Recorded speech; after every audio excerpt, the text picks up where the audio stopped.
भक्तजनों, अब आप सुने शिव पार्वती की व्रत कथा। एक दिन तेज हवा चल रही थी, तभी आकाश में बादल घेर आया। हवा बादलों को तितर बितर कर देना चाहती थी और बादल घिर घिर कर बरसाना चाहते थे। इस प्रकार दोनों में कुछ देर तक लड़ाई होती रही। फिर आकाश साफ हो गया। नानी ने तभी बच्चों को यह कहानी सुना रही थी। यह कहानी उन दिनों की है जब पृथ्वी पर जाड़ा, गर्मी, बरसात और बसंत चारों मौसम अलग अलग नहीं होते थे। दिन रात जब देखो तब वर्षा होती रहती थी। अक्सर बहुत बहुत दिनों तक सूर्य दिखाई नहीं देता था। हिमालय पर्वत पर किसी गांव में दीति नाम की एक स्त्री रहती थी। वो बड़ी रूपवती, सुशील और सच्चारित थी। मेघों के देवता इंद्र ने उसे देख लिया और उस पर मोहित हो गया। वो उसे अपने साथ स्वर्ग ले जाना चाहता था। दीति उसके साथ वहां जाने को तैयार नहीं हुई। इससे चिढ़ कर इंद्र ने उसे दुष्ट चरित्र कहकर बदनाम करना शुरू कर दिया। दीति को यह बात बहुत बुरी लगी। वो इंद्र से बदला लेने का उपाय सोचने लगी।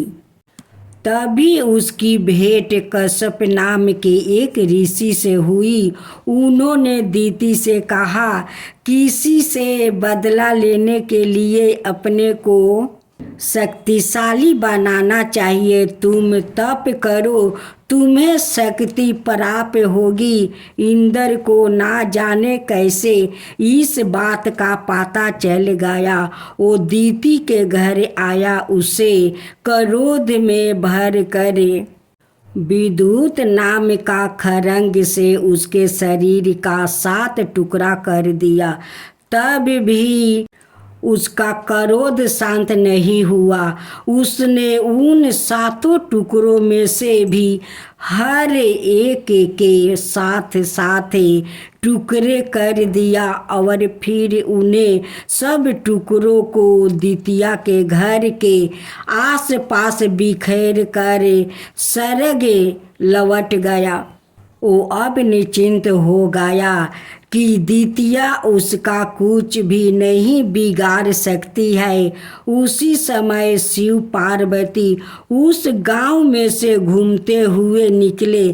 पार्वती को उन टुकड़ों पर से उठती हुई मांस की गंध आई। वो उन्हें बिखरा हुआ देख कर पार्वती शिव जी से कहने लगी, यह तो किसी स्त्री का शरीर का टुकड़ा है। हमें मालूम होते हैं कि आप जरूर इन्हें जोड़कर इनमें जान डाल देंगे। शिव जी बोले, हे पार्वती, मैं नहीं कर सकता, पर इतना जानता हूँ कि इस हर एक टुकड़े में से एक वीर साहसी योद्धा उत्पन्न होगा और अपनी माँ की हत्या करने वाले से बदला लेगा। इसके बाद बरस बीतते चले गया। गांव की आबादी पहले से बहुत अधिक बढ़ गई थी। लोग यह भी भूल गया था कि दितिया नाम की कोई स्त्री कभी इस गांव में रहा करती थी। गांव के लोग लगभग 15 बरस की आयु के बहुत से लड़कों को गांव में पराये एक साथ घूमते हुए देखा करते थे। उनके माता पिता के विषय में किसी को कुछ भी मालूम नहीं था। वो सब बड़े चंचल और नटखट लड़के थे। उनमें से एक जारा भी होता। उनके बाकी 48 साथी भी वही कहीं खेल रहे होते थे, इसलिए उसने उनके नाम अलग अलग रखने के बजाय एक ही नाम मारुत रख दिया था। कुछ लोग उन्हें 49 पवन भी कहते थे। उन सबका बादलों से जन्मजात बैर था। वो आकाश में जहाँ भी बादलों को देखते उछलते हुए वही पहुँच जाते हैं और धामा चौकड़ी मचाने लगते हैं। कभी कभी बादल दल बल सहित आते हैं और मारुति से झगड़ने लगते हैं। मारुत धाका धाकी करके उन्हें तीर बीर कर देते हैं। कभी वो उन्हें ढकेलते हुए इतनी दूर तक खदेड़ आते हैं कि वो फिर लौट कर आने का साहस ना कर पाते हैं। और कभी मारुत को देखते ही बादलों के दल में ऐसी भगदड़ मच जाती थी कि वो गिरते पड़ते भागते ही दिखाई देते थे। पृथ्वी पर लगातार वर्षा करते रहना अब बादलों के देवता इंद्र ने अधिकार में नहीं रह गया था। मारुत ही जब जितनी चाहे उतनी वर्षा करा लेते थे और वो ना चाहे तो कहीं एक बूंद भी वर्षा नहीं हो सकती थी। भोलेनाथ की जय हो, भोलेनाथ की जय हो। किसी समय दक्ष प्रजापति नाम का एक बड़े प्रतापी राजा राज करते थे। वो अपनी पुत्री सती को बहुत प्यार करते थे।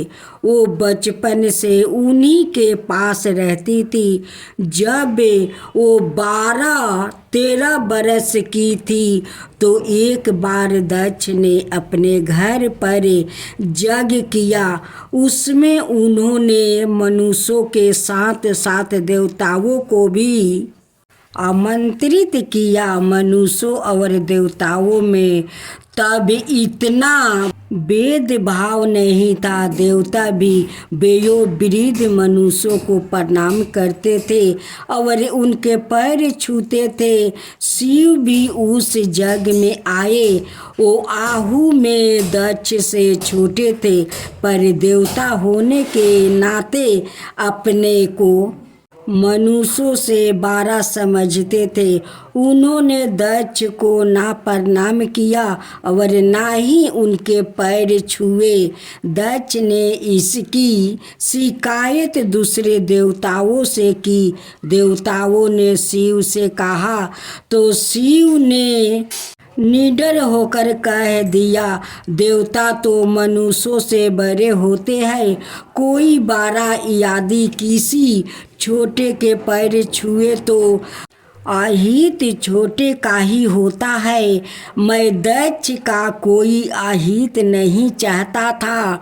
दक्ष ने सोचा, तर्क करने से बातें बढ़ेगी और यज्ञ में बाधा पड़ेगी, इसलिए वो चुप रहे। ना जाने क्यों सती को शिव का यह स्वाभिमान बहुत अच्छा लगा। वो मन ही मन उन्हें प्यार करने लगी। सती जब बड़ी हो गई तो दक्ष ने उसके विवाह के लिए स्वयंवर रचा। उन्होंने सारे विवाह योग्य मनुष्यों और देवताओं को उसमें आमंत्रित किया, पर शिव को नहीं बुलाया। स्वयंवर के लिए एक बहुत बड़ा मंडप बनाया गया था। उसमें एक मंच पर दक्ष और उनके साथी वयोवृद्ध मनुष्यों और देवता बैठे थे और उनके सामने दोनों और पंचकीतों में नवयुग देवता और मनुष्यों। सती अपने दोनों हाथों में वरमाला थामे हुए मंडप में आई। वो सबको देखती हुई धीरे धीरे चलकर मंडप के बीच आकर खड़ी हो गई। उसकी आंखों में किसी को खोजती हुई सी मालूम होती थी। सब उत्सुक होकर देख रहे थे कि वो किसके गले में वरमाला डालती है। तभी एक एक उसने अपने हाथों से वरमाला ऊपर उछालते हुए कहा, यदि मैं सती हूँ तो यह शिव तुम यह वरमाला लो। उसके मुख से यह सुनते ही मंडप में सन्नाटा छा गया। देवता और मनुष्य उठ उठ कर वापस चल गए। दक्ष ने नाराज होकर सती को सत्य ताला में बंद कर दिया। शिव को जब यह गात हुआ तो वो भभूत रामाये, जाटा जूटे खोले, सांप को गर्दन में लपेटे, अपने गणों के साथ दक्ष के घर पर आ धमके। उन्होंने सती को अपनी पत्नी बताते हुए दक्ष को युद्ध के लिए ललकारा। तभी सती की माँ मीनता ने दक्ष से कहा, आप व्यर्थ ना हड करे। सती सियानी और समझदार है, वो शिव के साथ जाना ही चाहती है तो आप उसे जाने दीजिए। दक्ष ने भी सोचा कि इस बात पर देवताओं और मनुष्यों में भयंकर युद्ध छिड़ जाएगा, लाखों जान जाएगी। उन्होंने मन से ना चाहते हुए भी पराथ के अनुसार सती का विवाह शिव से करवा दिया और वो शिव के साथ जाकर कैलाश पर्वत पर रहने लगी।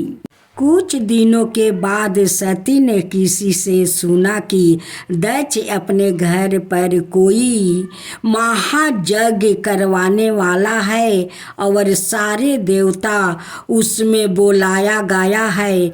वो मन में इस बात से दुखी थी कि उसे और शिव को उसमें नहीं बुलाया गया है। फिर भी उसने शिव से कहा, हमें उस यज्ञ में चलना चाहिए। शिव बोले, मैं तो बिना बुलाए भगवान के घर भी जाने वाला नहीं हूँ। सती ने कहा, वो मेरे नाना का घर है, मेरा बचपन यही बीता है और फिर हम तो अधिकार पूर्वक भी वहाँ जा सकते हैं। सती कहने लगी कि मैं तो अबर से जाऊंगी। शिव बोले, पति का जहाँ आदर ना हो वहाँ जाना पत्नी का धर्म नहीं है। तुम मेरी आज्ञा के बिना वहाँ नहीं जा सकती हो। सती ने कहा, अपना धर्म मैं खूब समझती हूँ, पराधीनता नारी का धर्म नहीं है। यह कहते कहते सती का चेहरा क्रोध से तमाने लगा। आँखों से चिंगारियाँ निकलने लगी, भुजाएं फरकने लगी। उस समय वो सती नहीं दुर्गा चांडी लग रही थी। उसने बिजली की तरह करक करक कर कहा, तुम कौन होते हो मुझे रोकने वाला? मैंने अपनी इच्छा से तुमसे विवाह किया था। मैं तुम्हारे देवता होने के रोब में आने वाला नहीं हूँ। सती उसी वेशभूषा में वहाँ से उठकर चल दिया।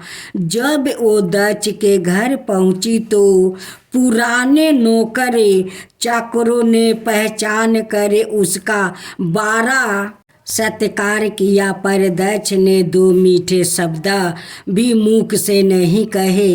इससे उसके स्वाभिमान को गहरी चोट लगी। उससे दक्ष से कहा, पूर्वज होने के नाते मेरे शरीर पर ही तो तुम्हारा अधिकार है।